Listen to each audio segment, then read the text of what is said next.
Thank you.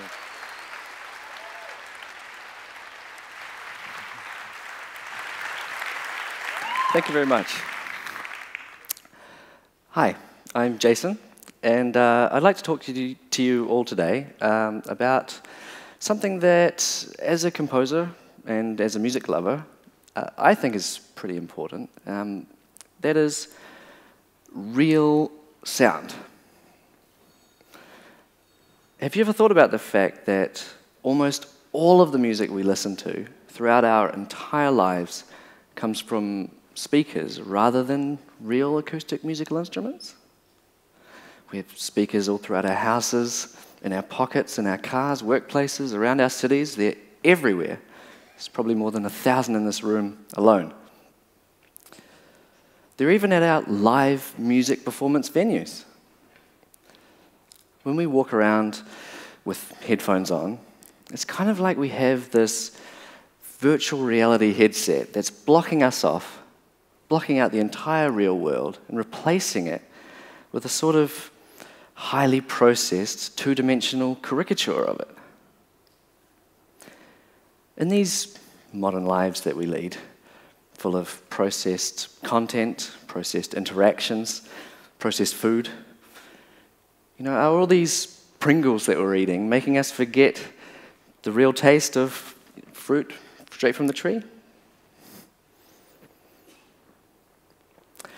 I mean, when was the last time that you went to see great music being played by real musical instruments at a venue with fantastic acoustics?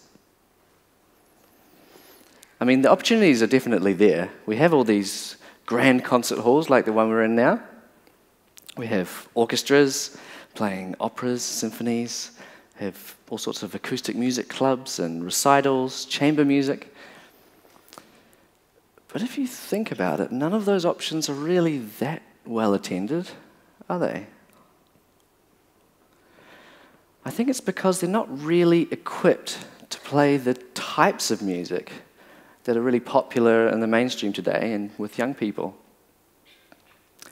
I mean, we have all these incredibly talented musicians playing meticulously crafted instruments, and they're losing out to a bunch of vibrating paper cones. And that's what they are, these speakers, We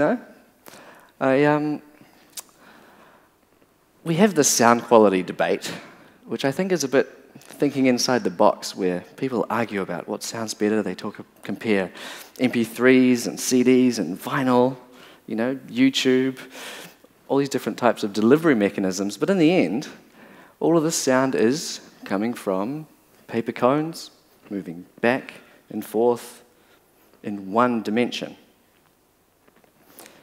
It really does seem to me like we're forgetting how amazing real-world acoustic sound can be, coming from real, physical, three-dimensional sounding objects. I also worry a little bit that a lot of young people may never have even had any kind of real experience with it and won't even know how to appreciate it. But sure, there are plenty of legitimate reasons why we like this speaker music so much. I mean, not to mention the convenience, turn it up, turn it down, put it in your pocket, take it with you. But with electronic music production techniques, we can create all sorts of really previously unimaginable sounds using synthesizers and samplers, all sorts of processing and effects like auto-tuning vocals. I mean, I love all that stuff. Well, not so much auto-tuned vocals, but in electronic music, we can create really precise or very, very fast or extremely complex and really interesting music that would just be impractical, if not impossible, to be made with people playing traditional instruments. But I think that with a bit of creativity, a bit of inventiveness, we can create new types of music that take these impossibilities out of the electronic world and bring them into the real world of three-dimensional acoustic physical sound, using technologies like musical robotics. I'd like to tell you all about the great composer George Antheil. Has anyone here heard of him? Show of hands. I don't see any hands. Well, he was born in 1900, and he's most famous for his masterpiece, Ballet Mécanique, the mechanical ballet. A huge work. It's 30 minutes long, and it was written for 16 player pianos, 4 bass drums, 3 xylophones, a tam-tam, 7 electric bells, a siren, and 3 different types of airplane propeller. Not to mention 2 human pianists, for good measure, I suppose. You know, back then, when composers had these kind of musical ideas in their imagination that turned out not to be playable by human hands, they turned to these automatic musical instruments like the player piano. They sounded great. They still do if you can find one, or 16. But unfortunately, back then, the technology just wasn't there to synchronize all those complex parts in his work. And George Antheil never got to hear his own masterpiece played in its original form the way he wrote it in his entire lifetime. But over 75 years after he wrote the piece, and unfortunately over 40 years after his death, Ballet Mécanique is now seeing performances around the world in its original form thanks to musical robots, and what's old is new again.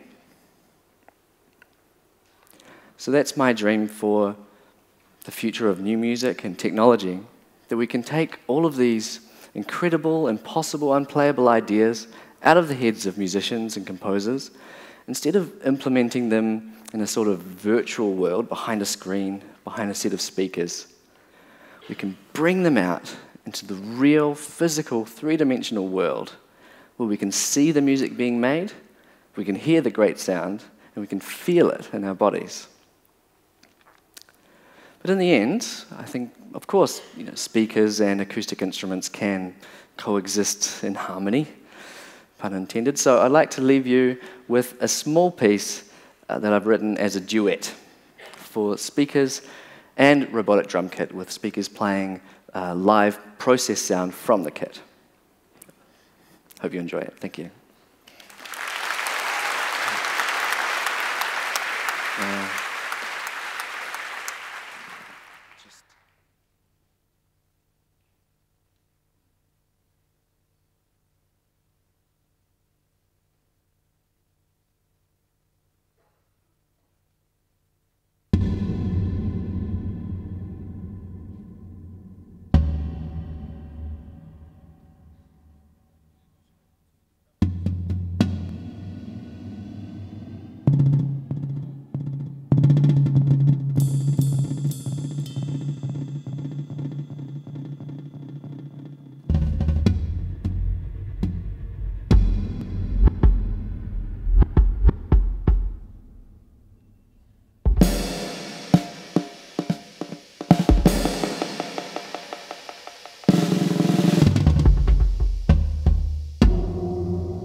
Thank you very much.